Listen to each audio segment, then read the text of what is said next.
মুড়মুড়ে crispy dosa জন্য এখানে এই যে 1 কাপ বেসন, এটা আমরা চেলে নেব।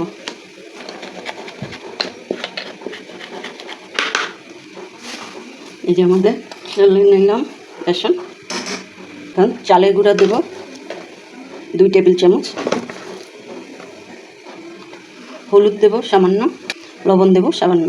আমরা যে কাপ দিয়ে বেসন নিয়েছি ওই কাপের 1 কাপ জল নিয়ে আমরা এটা গোলাটা রেডি করব।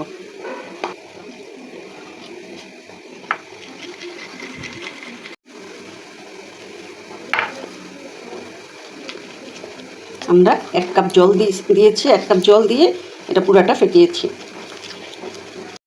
আমাদের ফেটানো হয়ে গেছে, এটা আমরা 20 মিনিটের জন্য ঢেকে রাখবো। এই যে আমার ধোসার বাটার রেডি। আমাদের ধোসার জন্য আলুটা রেডি করব, তার জন্য প্রথমে তেল দিলাম, আর এই যে শুকনো মরিচ, হলুদ, সরিষা,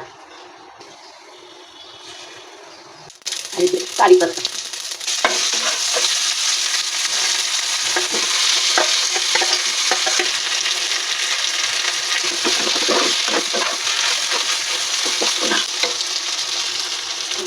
একটা বাটিতে একটু জল আর একটা কাপড় নিয়ে এরকম ভিজিয়ে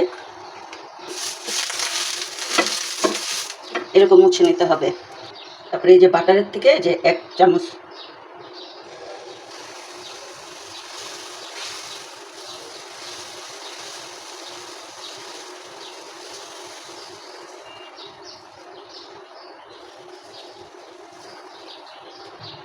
আর সামান্য একটু তেল।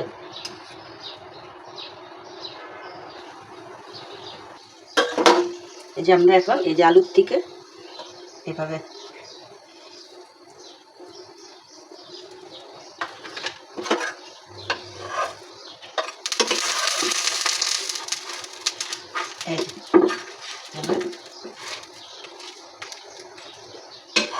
করলে আমাদের ধোসা রেডি।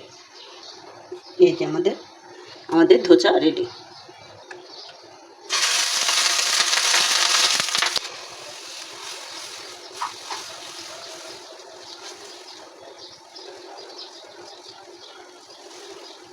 সামান্য একটু তেল দিয়ে দেবো।